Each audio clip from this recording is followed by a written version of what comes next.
Well, it's time for health news, and we're joined by our In Focus health correspondent, Lino Madu. Hello. Hi. Welcome. What do you have for us today? Well, today we're going to look at drug-resistant malaria. But first, U.S. President Barack Obama has signed an executive order lifting restrictions on the use of federal funding for medical research using human embryonic stem cells.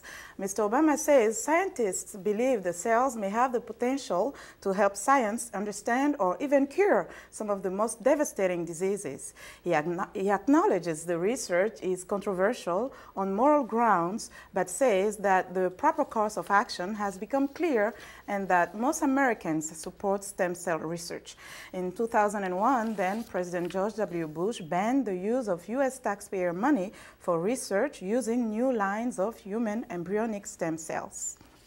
And the World Health Organization says that the emergence of drug-resistant malaria along the Thai-Cambodia border could seriously undermine global malaria control. Voice of America's Malaria has more. More than 1 million people die of malaria each year, mostly in Africa.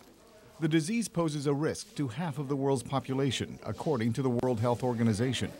Now, along the Thai-Cambodian border, researchers have discovered a malaria parasite that is resistant to the most effective anti-malaria medicine. Colonel Gray Hepner is a key researcher on malaria and deputy commander at Walter Reed Research Institute in Maryland.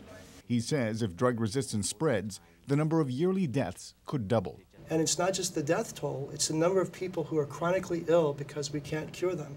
So if you can imagine all the people that are chronically ill with malaria today, and some estimates are that there are 500 million people have a recognized episode of malaria every year.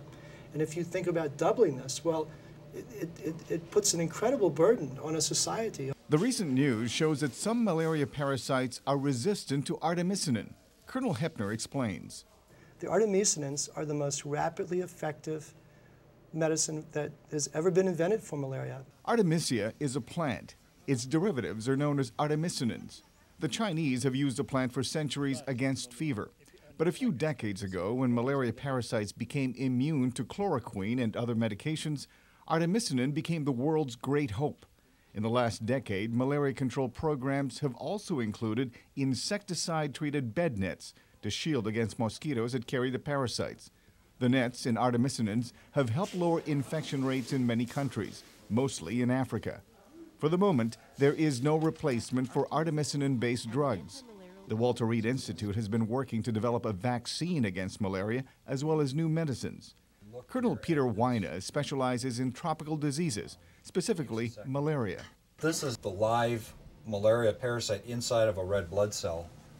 Dr. Weine led the U.S. Army's effort to develop a drug against the most severe form of malaria. Intravenous artesunate has not yet received final approval, but is now being used in certain cases. We actually have our formulation available on compassionate use here in the United States and just recently in Canada. And we've donated several hundred vials to clinical trials that are being done in Africa with some of our partner groups. But this drug is also derived from artemisinin. There was an assumption and there was a hope and there was a prayer that resistance to the artemisinins would never happen. Research to find new medications against malaria continue. Out of every 5,000 compounds that show promise, only one of them, statistically, only one of them is actually going to make it to being a drug that's useful. The World Health Organization and the Bill and Melinda Gates Foundation have launched a multi-million-dollar campaign to control the spread of the artemisinin-resistant parasite. But as Dr. Weine says, malaria is a disease of poverty. It thrives in areas lacking hygiene and resources, and it will be with us for years. For producer Zulima Palacio, Malaria, VOA News. Well, we do hope that they are able to contain this because artemisinin-based combination therapy is recommended by WHO to treat malaria. And if this is becoming a problem, then takes all hope lives, away. Definitely. Could be That is lost. unfortunate. Definitely. Well, thank you so much, Lenore. Sure. It's good to have you here. Sure. And for you, our audience, please be sure to watch for Lenore Madu every Thursday and Tuesday for the latest health news in Africa, right here on In Focus. And for more information on these stories, go to voanews.com/TV to Africa.